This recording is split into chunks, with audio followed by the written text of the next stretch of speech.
Did you miss me? I missed you so much. Did you get the guy that did it? How did you kill him? I let him go. Get the door. Are you out of your mind? It's a little more complicated than that, Mother. Now sit.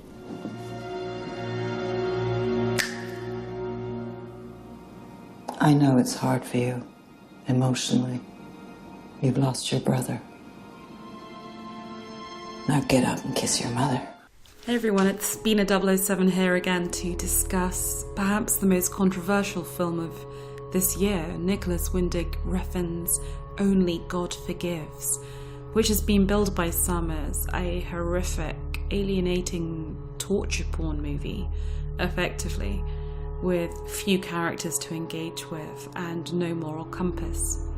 But I think this is a spectacular misreading of this film. I think it's one of the best films of the year, and while I agree that its austerity might be alienating, and that at times the slow tracking camera and the carefully staged tableau might become wearying in their purity, there is no way in which you can regard the violence in this movie to be excessive, without context or without meaning. In fact, to my mind, and to echo the review from Peter Bradshaw in The Guardian, the way in which this film approaches violence is perhaps more intelligent and more deliberate than any run-of-the-mill action movie that you'll see this summer. Although my movie reviews are always spoiler-free, hopefully, this movie is almost impossible to spoil because it's really about the high concept, and then that concept is followed through with a logic that is absolutely unflinching. So it's not about whether you can predict the kind of cunning twist at the end. The exact point of Refn's movie is that there is no twist. And the reason is that the concept of this movie sees a Thai cop called Chang, who plays an almost Old Testament avenging angel kind of a character, who really has no character. He is just an agent of justice and vengeance, and the good will be let off or given some kind of escape. The bad will face their consequences. We see him in this movie enacting vengeance upon a family of American gangsters who've settled in Thailand. And as the movie opens, a character called Billy, played by Tom Burke, who's a rather nasty piece of work with a fondness for underage sex, is brutally killed in an act of revenge by Chang. And then this sets off in chain the arrival of Crystal, the matriarch of this gang, coming to Thailand to visit her other son Julian, played by Ryan Gosling, and to get him to enact revenge in turn on Chang and his cronies. So it's this awful, I would say a spiral of violence, but ultimately it's not that the tension is ratcheted up. We're at a very even keel pace throughout this movie. And everything about this movie is slow, deliberate, absolutely formally controlled. The director is giving us something almost balletic in its choreography. And although he cites Gaspar Noé, the enfant terrible of French cinema, as an inspiration, particularly his most recent film, Enter the Void, which is this crazy, psychedelic, trippy, drug-fueled, violent, crazy movie. Actually, the influences that I felt most closely in this movie were both Kubrick and Lynch. So a lot about the production side. So a lot of the production design of this film, these nighttime interior club scenes that are drenched in red lighting, where we're peering through blinds and through shadows and can only see half of somebody's face. That reminded me completely of David Lynch's Twin Peaks and The Red Room. And then also the concept of these very sinister sort of set-piece tableau with a person singing karaoke to some schmaltzy hit that should be funny, and yet it's utterly drenched in tension and fear.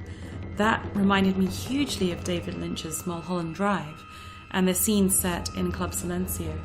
But there's also almost a Kubrickian control that's taken from, say, Barry Lyndon or 2001, where every scene is beautifully put together and the camera moves through it. It just brings this incredible sense of inevitability and claustrophobia almost. You can't get out of these corridors that we're trapped inside. This heavily patterned wallpaper is almost taking us over. I can't describe how much I'm in love with the production design of this movie. The one criticism of this film that I really do have a lot of sympathy with is if you're not in the mindset to sort of melt into this very pure, austere art house film, then you're going to find it quite wearying and perhaps rather tedious. And you could almost just have this movie as just being the visuals and Cliff Martinez's amazing sort of electronic / religious organ music soundtrack, and that would be fine. But you could see how that could be a little alienating to people. I mean, certainly Chang, although he is as close as I guess we get to a good guy in this film, he has no real emotions or family life or personality other than his mission. So the only real emotional relationship in this flick is between Julian and Crystal, so mother and son. And that's like about as messed up a mother-son relationship as I can remember in recent cinema. Certainly the way Kristen Scott Thomas plays it is, on one level, really hilarious and unexpected because she's always looked so elegant. But in this movie, she's playing it as sort of like, Real Housewives of Psychoville, all sort of Donatella Versace blonde wig and insane fake eyelashes.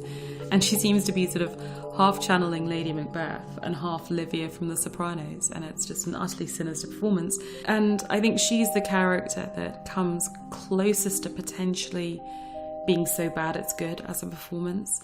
In other words, you could very easily, you could spoof a lot of this film because it's so extreme. But her performance in particular, there's this one scene where she's being utterly nuts, which it almost reminded me of something from Mummy Dearest, but just about stays on the right line of credible. And you almost need it to be that crazy because you therefore need to see how far the Ryan Gosling Julian character is having to keep himself hemmed in, just keep all that anger and frustration under control. And there's this amazing scene, I can't believe I'm making this analogy. There's an amazing scene in it where he takes this hooker that he's seeing to dinner with his mother, pretending that that's his girlfriend, almost as kind of camouflage. And you've got this guy who's this sort of weapon of mass destruction. He's so angry and so physically capable, hiding behind this tiny little girl.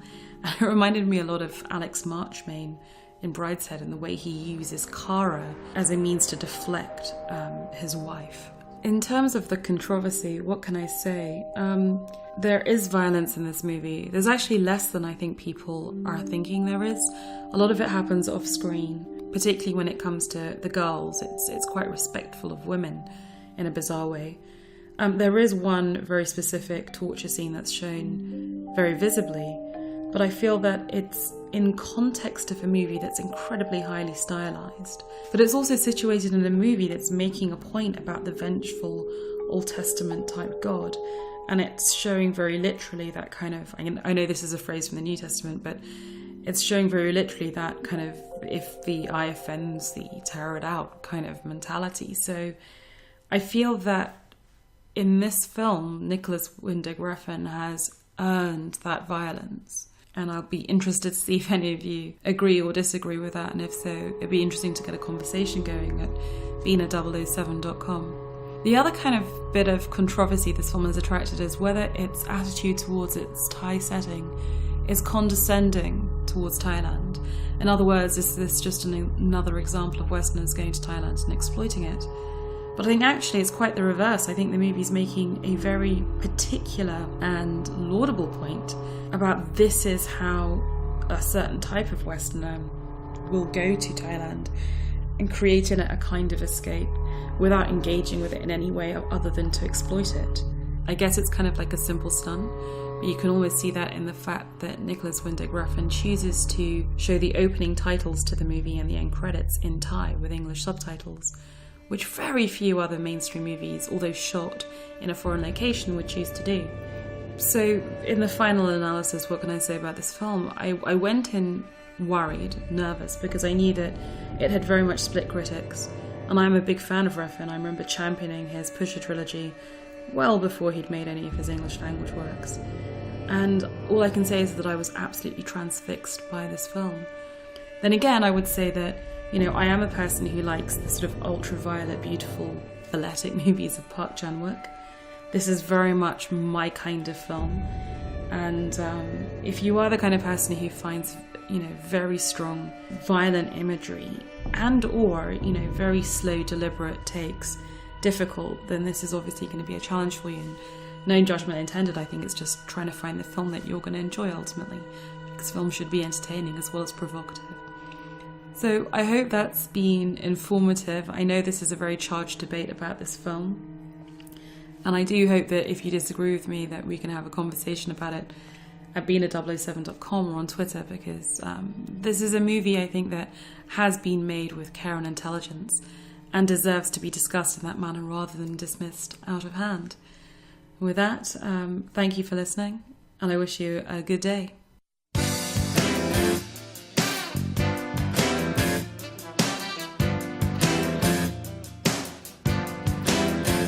God is a real estate developer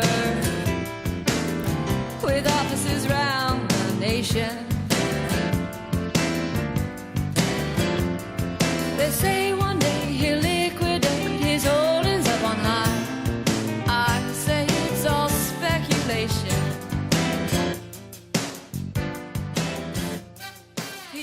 Only God Forgives has a running time of 90 minutes and is rated R in the USA and 18 in the UK.